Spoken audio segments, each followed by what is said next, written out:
Le livre La tragédie des siècles d'Ellen White. Introduction. Avant le péché, le Père de notre race jouissait d'une communion parfaite avec son Créateur. Mais sa transgression l'a séparé de Dieu et l'humanité tout entière est privée de ce précieux privilège. Néanmoins, grâce au plan de la rédemption, les relations entre la terre et le ciel ont pu être rétablies. Dieu s'est révélé aux hommes par son Esprit et a fait resplendir sa lumière sur le monde par l'intermédiaire d'hommes choisis par lui. C'est poussé par le Saint-Esprit que des hommes ont parlé de la part de Dieu. Au cours des 25 premiers siècles de l'histoire de notre monde, il n'y eut pas de révélation écrite. La lumière de Dieu était transmise oralement, de génération en génération. C'est au jour de Moïse que la parole écrite fit son apparition. Les révélations divines commencèrent alors à être consignées dans un livre, et ce travail s'est poursuivi durant une période de 16 siècles allant de Moïse, historien de la création et chroniqueur de la législation divine, jusqu'à l'apôtre Jean, le narrateur des plus sublimes vérités évangéliques. La Bible attribue son existence à Dieu, et pourtant elle a été écrite par des hommes. En effet, le style de ces différents livres trahit la personnalité des divers écrivains. Toutes les vérités qui y sont révélées, quoique inspirées de Dieu, sont exprimées dans le langage humain. Par le Saint-Esprit, l'Être infini a illuminé le cœur de ses serviteurs. Il leur a donné des songes, des visions, des symboles et des images, tout en leur laissant la liberté d'exprimer la vérité dans leur propre langue.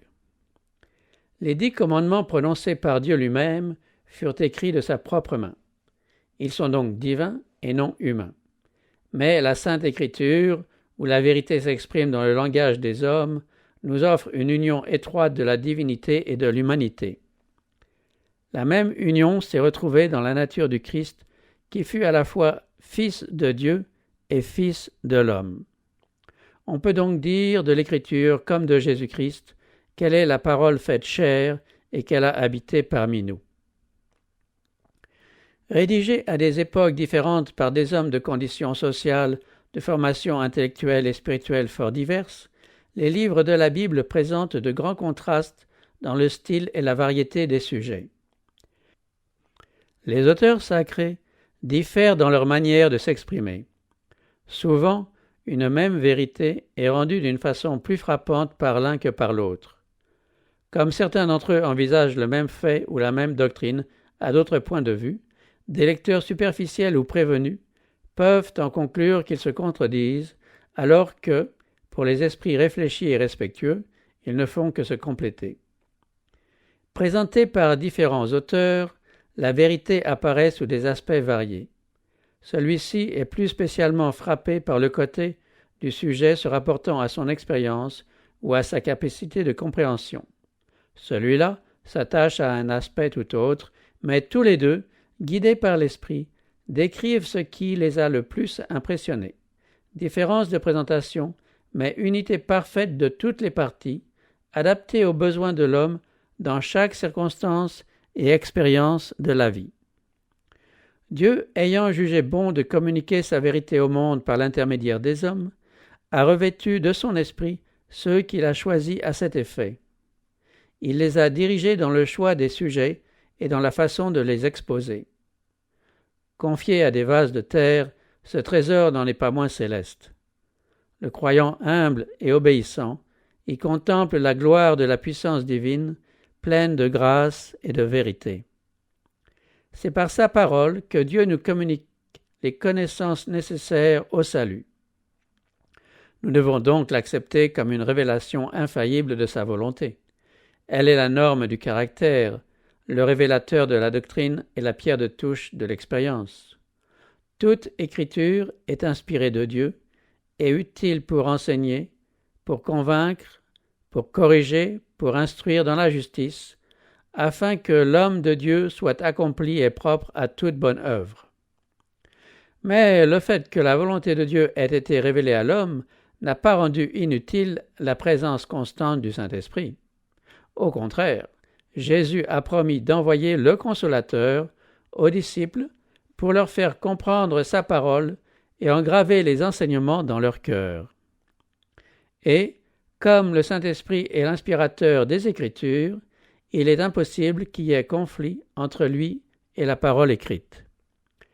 Mais l'Esprit n'est pas donné, et il ne le sera jamais, pour remplacer les Écritures. Celles-ci déclarent positivement que la parole est la pierre de touche de tout enseignement et de toute vie morale. L'apôtre Jean a écrit « N'ajoutez pas foi à tout esprit, mais éprouvez les esprits pour savoir s'ils sont de Dieu, car plusieurs faux prophètes sont venus dans le monde. » Et le prophète Ésaïe « À la loi et au témoignage, si l'on ne parle pas ainsi, il n'y aura point d'aurore pour le peuple. » Le Saint-Esprit a été profané par des gens qui, se disant illuminés par lui, prétendent pouvoir se passer des Écritures.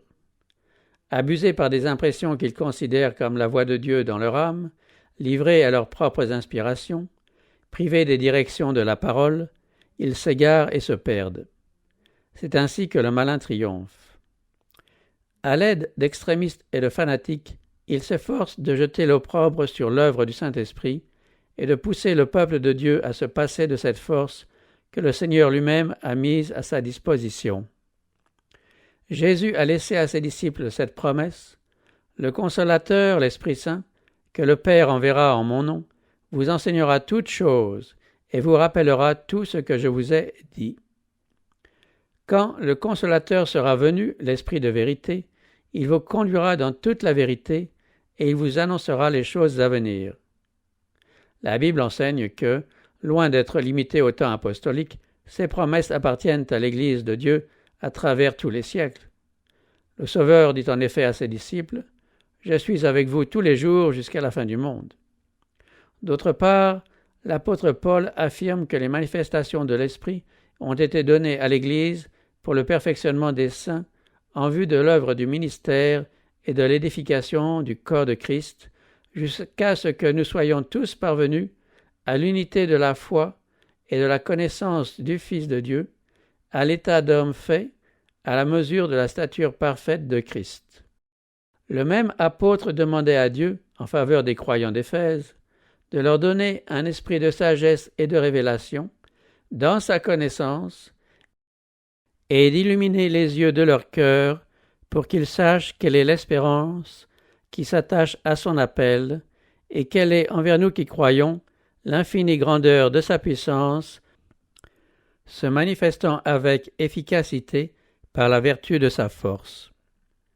Le ministère de l'Esprit illuminant l'intelligence et ouvrant le cœur aux vérités de la parole de Jésus était la bénédiction que Paul réclamait pour l'Église d'Éphèse.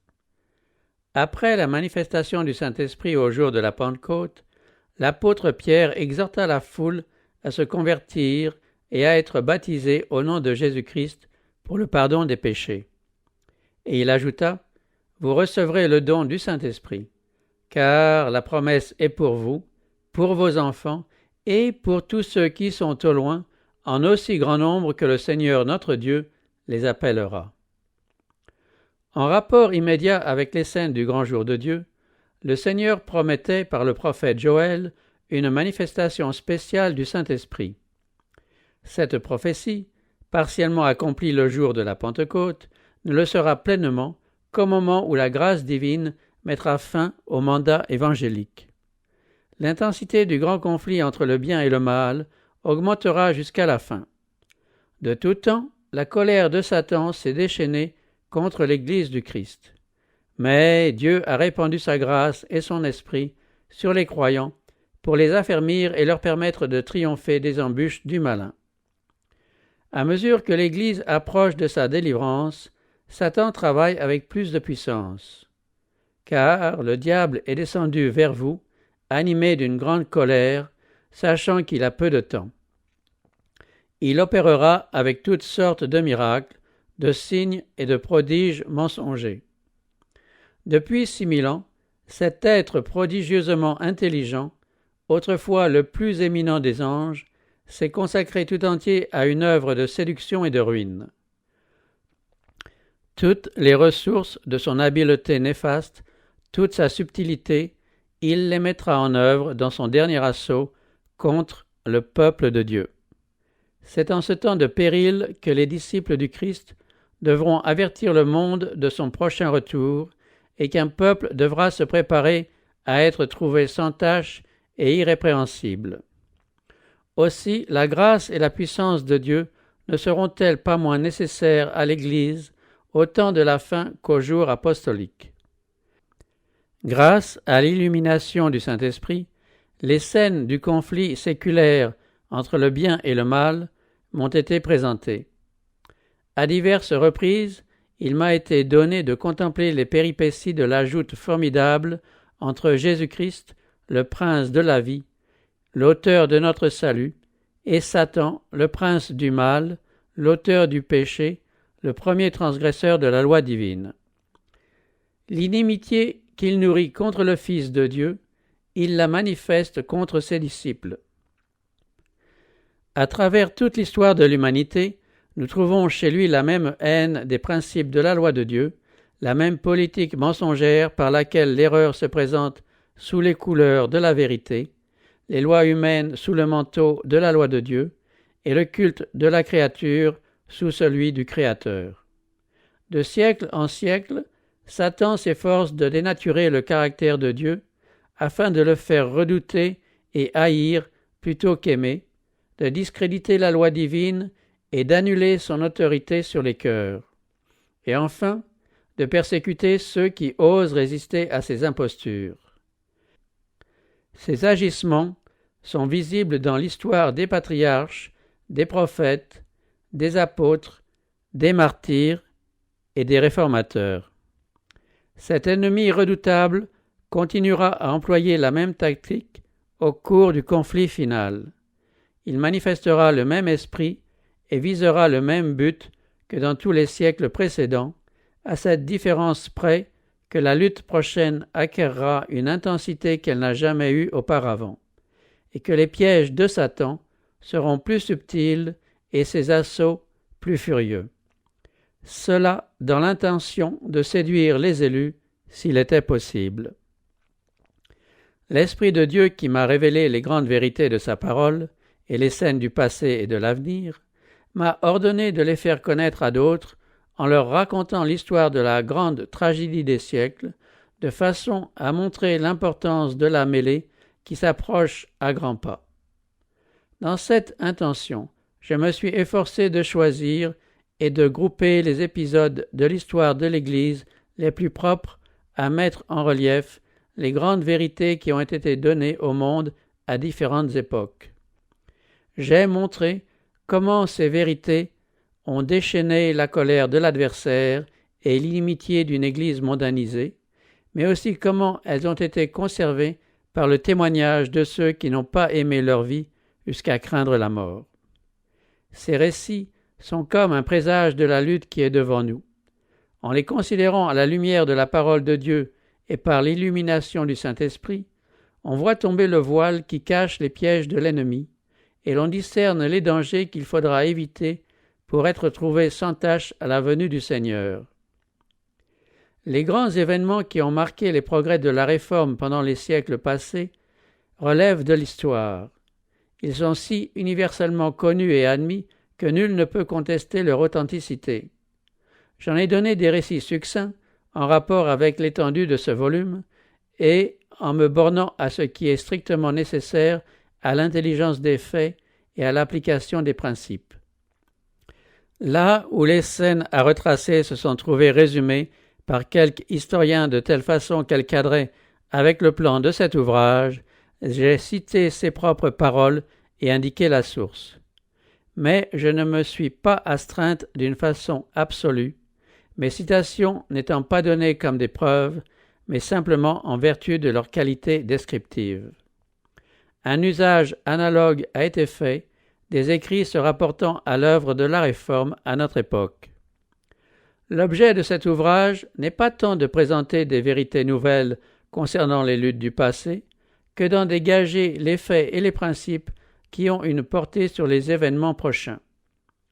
Considérés comme faisant partie du grand conflit entre la puissance de la lumière et celle des ténèbres, tous ces événements acquièrent une signification nouvelle. Il s'en dégage un faisceau de lumière qui, dirigé sur l'avenir, illumine le sentier des enfants de Dieu, appelés, comme les réformateurs des siècles passés, à faire connaître la parole de Dieu et le témoignage de Jésus-Christ, au péril de ce qu'ils ont de plus précieux ici-bas. Rappeler les scènes de la lutte millénaire entre la vérité et l'erreur, démasquer les pièges de Satan et révéler les moyens mis à notre disposition pour y échapper, offrir une solution satisfaisante aux grands problèmes du mal en projetant sur l'origine et la fin du péché une lumière qui fasse éclater la justice et l'amour de Dieu dans toutes ses voies à l'égard de ses créatures, enfin mettre en évidence la sainteté et l'immutabilité de la loi divine, tel est l'objet de ce livre. La prière fervente de l'auteur est que, par ce moyen, bien des lecteurs soient délivrés de la puissance des ténèbres et rendus participants de l'héritage des saints dans la lumière, à la louange de celui qui nous a aimés et s'est donné lui-même pour nous. L'auteur.